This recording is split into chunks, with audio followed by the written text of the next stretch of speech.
The test is in 4 parts: Part 1, Part 2, Part 3, and Part 4. Now look at Part 1.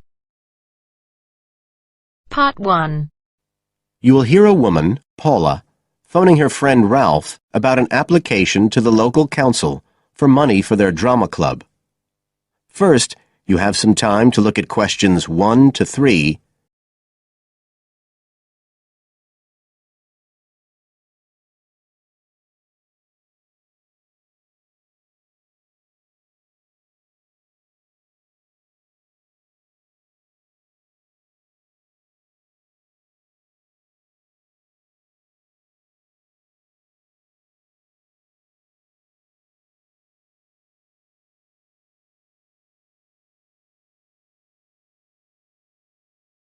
Now we shall begin.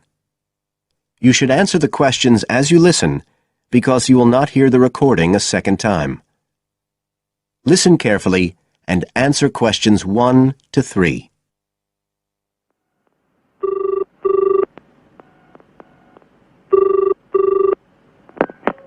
Hello?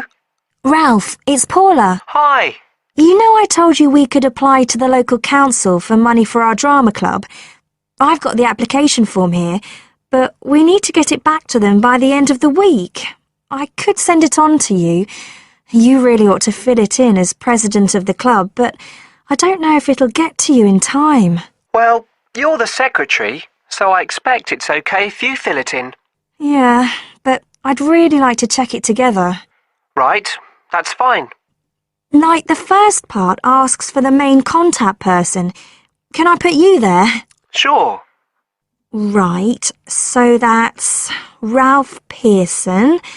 Oh, and then I need your contact address. So that's 203 South Road, isn't it? No, 2:30. Oh, sorry, I always get that wrong. Then it's Drayton. Oh, do you think they need a postcode? Better put it, it's DR6 8AB. Okay. Telephone number. That's 01453 586 098, isn't it? Yes. Right. Now, in the next part of the form, I have to give information about our group. So, name of group, that's easy. We're the Community Youth Theatre Group. But then I have to describe it. So, what sort of information do you think they want? Well, they need to know we're amateurs, not professional actors. And how many members we've got. What's that at present, 20? 18. And should we put in the age range? That's 13 to 22? No, I don't think we need to. But we'd better put a bit about what we actually do. Something like members take part in drama activities. Activities and workshops? Okay. Right. That's all for that section, I think. You now have some time to look at questions 4 to 10.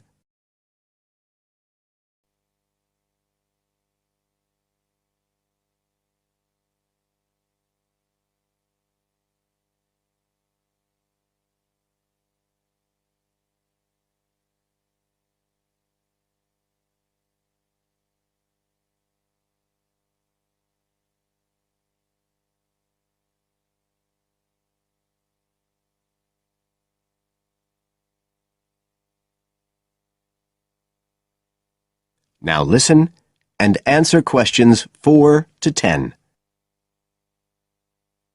Now, the next bit is about the project itself, what we're applying for funding for. So, first of all, they need to know how much money we want. The maximum's £500. I think we agreed we'd ask for 250, didn't we? OK. There's no point in asking for too much. We'll have less chance of getting it. Then we need to say what the project, the activity is. Right. So we could write something like, to produce a short play for young children. Should we say it's interactive? Yes, good idea. Right, I've got that. Then we have to say what we actually need the money for. Isn't that it? No, we have to give a breakdown of details, I think. Well, there's the scenery.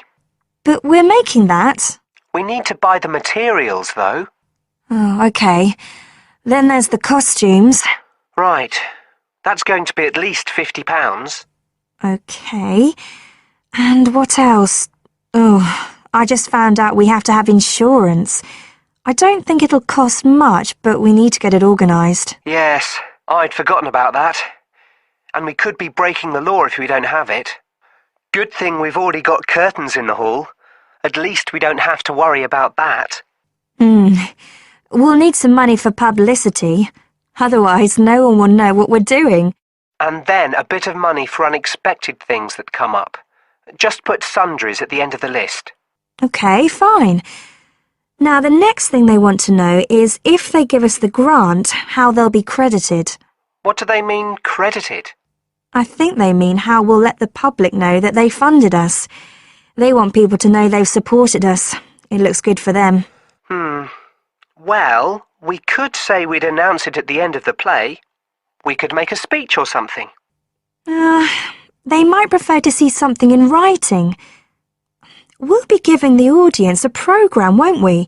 So we could put an acknowledgement in that? Yeah, that's a better idea. OK, and the last thing they want to know is if we've approached any other organisations for funding and what the outcome was. Well, only National Youth Services. And they said that at present funds were not available for arts projects. Right, I'll put that. And then I think that's it. I'll get that in the post straight away. I really hope we get the money. I think we've got a pretty good chance. Hope so anyway. Thanks for doing all this, Paula. That's okay. See you soon. Bye. Bye. That is the end of part 1. You now have half a minute to check your answers.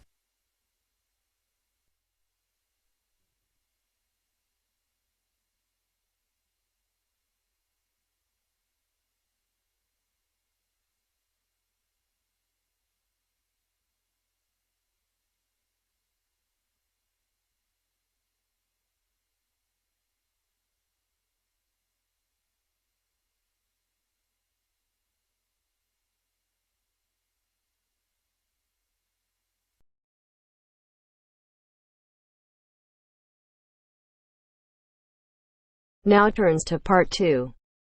Part 2. You have just arrived at the student hostel where you will live during the term. The manager is explaining the rules and another student is asking questions. Listen to the conversation and complete the form. First, you have some time to look at questions 11 to 16.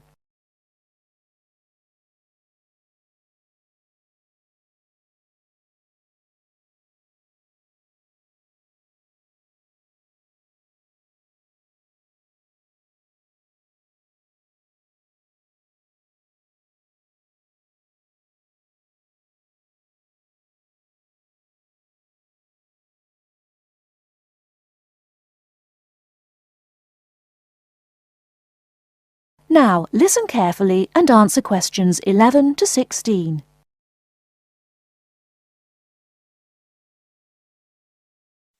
Excuse me, I want to ask you about the charges for meals. Are they the same as they were last year? No, I'm afraid they're not. We've managed to keep most of them the same, but we've had to increase the charge for breakfast. How much is it now? It's $2.50. It used to be $2. I see. What about lunch? It's unchanged, still $3. Does dinner still cost $3? Yes, it does. We've managed to keep the prices down this year, but the best deal is the 3-meal plan for $48 per week. We give you vouchers to present when you come into the cafeteria, and you get 21 meals for your $48. That works out to a little more than $2 a meal. The 2-meal plan is also at last year's rates of $36 per week.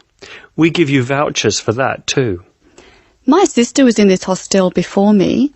I'm sure the hours for breakfast used to be longer. Yes, they were. They used to be 7 to 9:30, but to keep our expenses down, we made them 7 to 9. Lunch is the way it was, though. Hold on, dinner, 6 to 7:30, isn't that a change? Yes, it is, and in fact the form is wrong. It used to be 5:30 to 7:30, but now it's 6 to 8 p.m. 6 to 8 p.m. That's good. So, which plan would you like? I'd like to think about it, please. I need to check my lecture schedule. Before you hear the rest of the talk, you have some time to look at questions 17 to 20.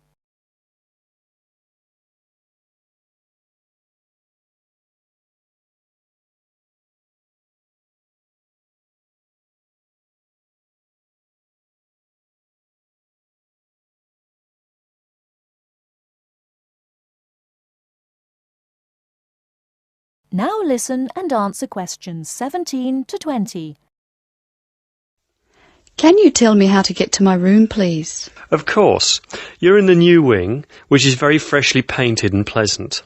But I'm afraid you're going to have to go to a couple of other offices before you can have the key. You're in the admissions office now. Leave this office and turn right and go to the end of the hall. The last office is the fees office, where you can pay the balance of your room deposit. They'll give you a receipt. OK. After you've been to the fees office, come back past admissions. You'll see a very large room at the northwestern corner of the building. You can't miss it. That's the student lounge, and if you go in there, you can meet some of the other students and see who'll have a room near you. That's good. Can I get a cup of coffee there? Yes, there's a vending machine in the corner. Then go to the key room, which is opposite the lift and next to the library. Show them your receipt, and you can pick up your key there. My luggage was sent on ahead. Do you know where I should collect it? The box room is next to the women's toilet. You'll have to get the key from the key room. Thank you. That is the end of part 2. You now have half a minute to check your answers.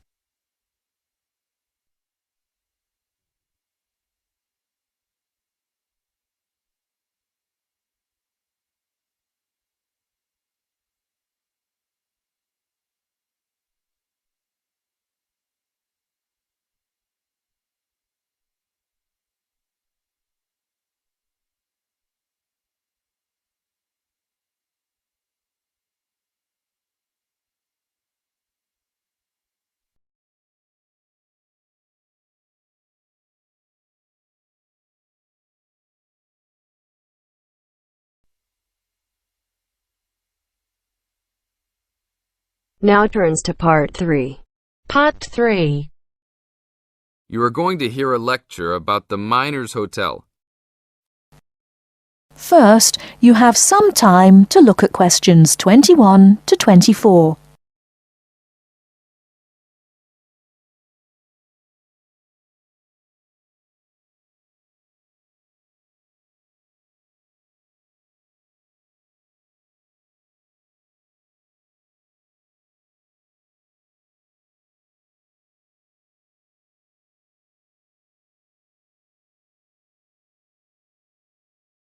Now, listen carefully and answer questions 21 to 24. Good evening and welcome to the Miner Hotel. We are pleased to have you as our guest. I will give you a brief information session to tell you everything you need to know to make this a pleasant stay. The Miner Hotel was built in the 1850s, during the Gold Rush period, also nicknaming our state the Golden State. People from all over the country and even from other countries came to seek their fortune here in these hills, creating cities overnight. In this city, many gold rush hotels soon opened up. This particular hotel was built in 1851, but was destroyed during an earthquake. It was rebuilt in 1995 to recreate the feel of the gold rush, complete with articles and actual photographs from during the 1850s. Our hotel is divided into 2 buildings, one called the Gold Tower and the other is named the Fortune Tower. You will be staying in the Fortune Tower on the 25th floor, complete with great views of the city. Your room is the best room in the hotel, complete with private living room and hot tub. Here is your room card. On the card it will say FT, meaning Fortune Tower. On the bottom of the card it will say 2515. The 25 stands for the 25th floor, and the 15 stands for the 15th room on that particular floor. Before you hear the rest of the talk, you have some time to look at questions 25 to 30.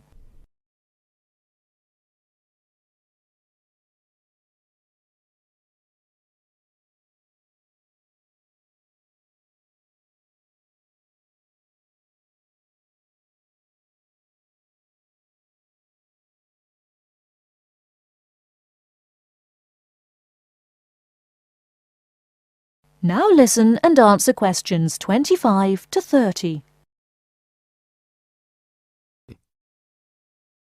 There are emergency exits in both towers of the hotel. They are located on the south side, opposite the elevators. Please use these in case of a fire or other emergency. We have some special events happening this week. Our Miners Diner is offering a special Miners Buffet dinner this Friday and Saturday for only $20 per person.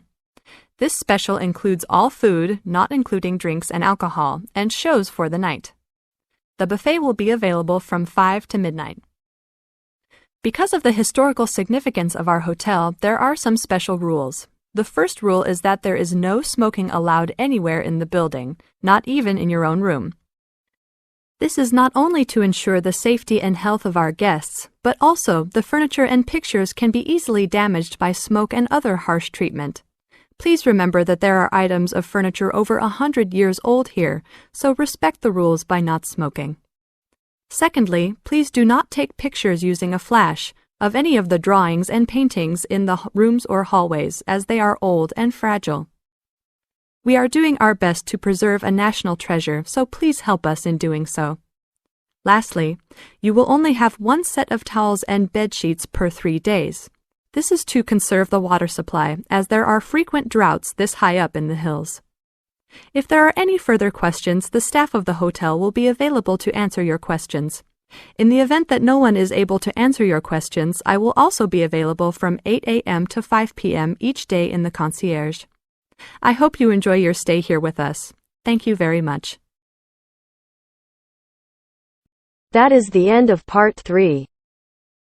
You now have half a minute to check your answers.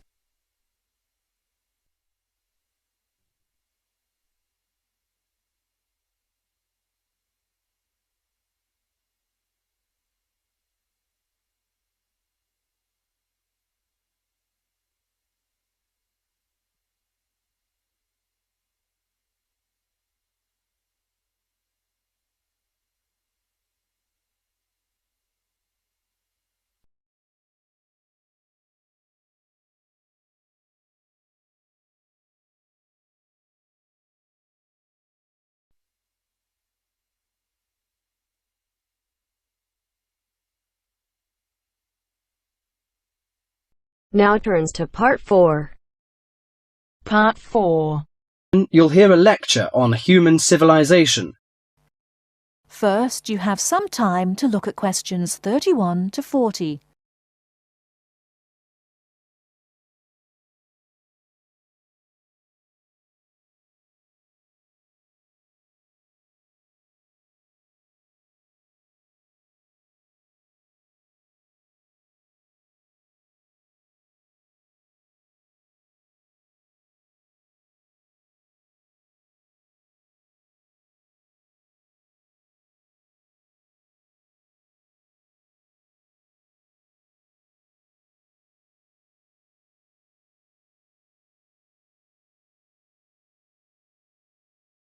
Now listen carefully and answer questions 31 to 40. Today in our History Series lectures, Professor Smith is going to introduce the history of human civilization. Welcome, Professor Smith. Good afternoon, ladies and gentlemen. Do you know when human civilization originated? And what's the development of human language? Well, the first 2 stages in the development of civilized man were probably the invention of primitive weapons and the discovery of fire, though nobody knows exactly when he acquired the use of the latter. The origin of language is also obscure. No doubt it began very gradually. Animals have a few cries that serve as signals, but even the highest apes have not been found able to pronounce words, even with the most intensive professional instruction.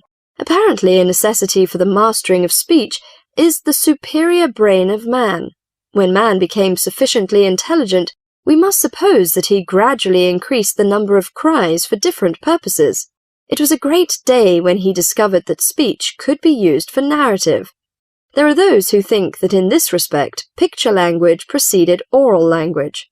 A man could draw a picture on the wall of his cave to show in which direction he had gone, or what prey he hoped to catch.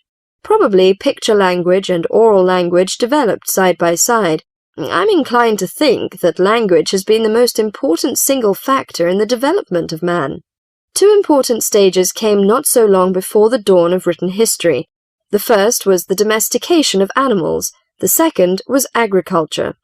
Agriculture was a step in human progress to which, subsequently, there was nothing comparable until our own machine age. Agriculture made possible an immense increase in the number of the human species in the regions where it could be successfully practiced. These were, at first, only those in which nature fertilized the soil after each harvest. Agriculture met with violent resistance from the pastoral nomads, but the agricultural way of life prevailed in the end because of the physical comforts it provided. Another fundamental technical advance was writing, which, like spoken language, developed out of pictures, but as soon as it had reached a certain stage, it was possible to keep records and transmit information to people who were not present when the information was given. These inventions and discoveries, fire, speech, weapons, domestic animals, agriculture, and writing, made the existence of civilized communities possible. From about 3000 BC until the Industrial Revolution, less than 200 years ago, there was no technical advance comparable to these. During this long period, man had enough time to become accustomed to his technique and to develop the beliefs and political organizations to appropriate it. There was, of course, an immense extension in the area of civilized life.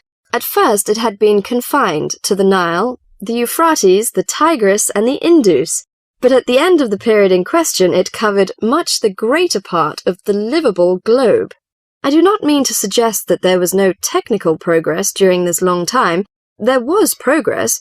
There were even two inventions of great importance, namely gunpowder and the mariner's compass, but neither of these can be compared in their revolutionary power to such things as speech and writing and agriculture. That is the end of part 4. You now have half a minute to check your answers.